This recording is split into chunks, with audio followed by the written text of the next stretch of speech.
So welcome back, people. Today on this video, we're gonna be going over a topic of discussion that's kind of been on my mind for the last 6 months. Before we get into that, don't forget to hit the subscribe button right now and subscribe to my channel. There's gonna be a lot more coming on the way. So I've had this debate going on for quite some time.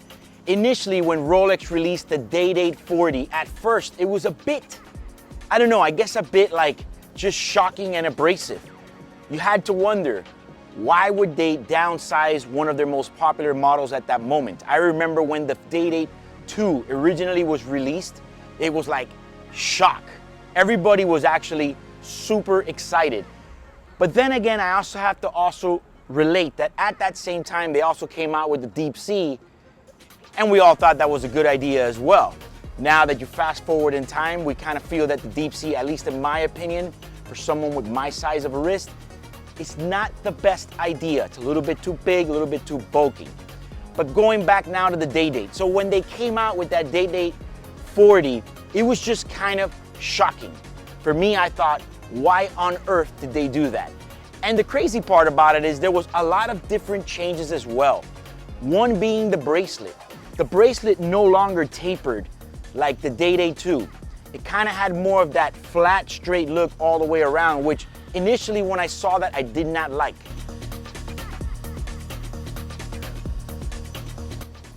Another thing was the end pieces. They went away from their traditional look on the end pieces that has been used already for quite some time, and they gave it that impression that the bracelet was continuous. They added that one more little bump, which personally I hated at that moment, and I found it so strange. But during this whole time, one thing that always happened was that the Day-Date 2 always stayed above in price. It almost kind of like always held the throne on the prices compared to the Day-Date 40. I guess initially when they discontinued the Day-Date 2, I thought, well, this is gonna be a good thing. Prices are always gonna be a little bit higher. You know, Day-Date 40 is still in production, so usually that will hold more value. And hold more value it did for quite some time. The only thing is that once we had that hype in the market that kind of went up and then came down, I feel that one of the models that really came down was the Day-Date 2. I'm not really sure what it is, if it was just I don't know, it's like some type of a freak occurrence. Almost all the models reduced in prices, but the Day-Date 2 seemed to have really taken a hit. I really think that the real answer to it right now is people just adapted and like the Day-Date 40 better. I think they just like the look of it. And me being one myself that owns two really nice, desirable Day-Date 2s myself. I have the yellow gold with the ruby, and then I also own the rose gold as well with the ruby 6 and 9. And I guess my argument would be that I think after all, I think the 40 is nicer. I was completely wrong. Initially, when this happened, it was so long ago that trends were different, everything was different, even the music was almost different. Now that we are here in 2023, in the end of the summer, I think I kind of agree that the Day-Date 40 is the perfect size. Now, that's not going to take away the fact that I do still love my Day-Date 2s. I could have easily have sold them and just traded them for something else. Right now in my collection, I tend to have both. But I think that at the end of the day, I think that's the number one determining factor on why the market has softened up on the Day-Date 2s. I think people just prefer the 40. And it could not just be only the size. Maybe it's a little bit of everything. Maybe it's the fact that there's not so many Day-Date 2s that survived the pandemic of the bust down, where all the watches were getting bust down.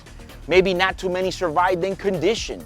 It's really hard to find a really nice, crisp Day-Date 2 nowadays, whereas, for example, the Day-Date 40, there's still many of them out there because they're still being produced today. One of the number one features that I think that everybody loves about the Day-Date 40, besides the size, would be the dials. I think that deconstructed numbers that they use with the Roman, I think it's a great way to execute it and give new life and make everything feel just newer and fresher with these dial options. Not gonna lie, now that I look back, you know, I feel like the options in the Day-Date 2 were very limited. I, for one, prefer the Ruby 6 and 9s. I feel like those were the pinnacle. You know, those were the anniversary green dials of these models. Whereas the Day-Date 40, we have a couple more options, a lot of fresh new options. I do feel that overall that is one of the main reasons as well, is dial options. Another thing I loved was the use of the ceramic bushings between the pins on the bracelet. That helps out a lot with the long-term stretch of the bracelets. Don't get me wrong. People think that that's still not gonna add stretch. Go ahead and look at some out there and there still is some stretch, although it did help massively compared to the older ones. But I think overall one of the greatest enhancements now that have plenty of time for it to grow on me and me to get used to it is the fact that the Day-Date 40 no longer has that look where the head is overpowering. It's just got that real big head, which I don't mind it, but I tend to see now 1000% why the 40 overall is the one that took over.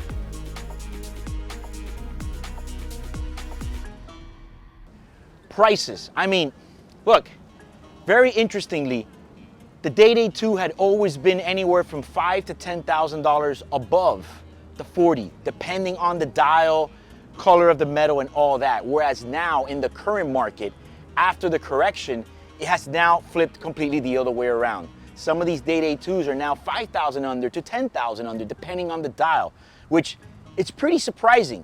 What is it in that correction that caused that flip? I don't know.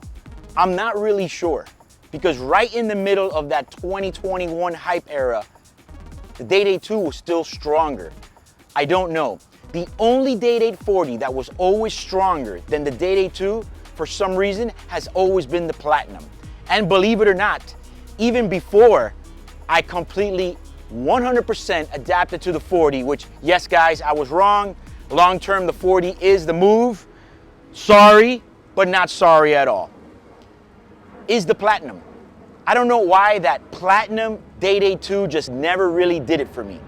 I think it's because the fact that since the Day-Date 2 has such a large emphasis on the head and the bezel is thicker, that smooth bezel just, I don't know, just didn't do it for me. And again, I also feel that the lack of options and dials was one of the major things on why the 40 reigned supreme. So the conclusion to this matter is going to be that the trend is going a bit smaller. Watch trends are going smaller. When you say that, it kind of contradicts the fact that the new Submariner is a 41. But then again, you have 100 years to be able to buy it in a 40 millimeter. That's the difference. I think that's the 100% contributing factor, is that the trends are going a bit smaller. But that being said, if right now you're trying to buy a Day-Date 2, it might be the time. You could pick them up at a good price, although it may not be easy to pick up a nice one due to the fact that a lot of them have suffered or been used. Similar to the old school 36s. The only difference is the 36 millimeter was made for way more time, whereas the Day-Date 2 had a shorter run. But it's interesting to see if in the long run, I don't know, maybe 20, 30 years from now, if maybe that Day-Date 2 will bounce back and be above the 40.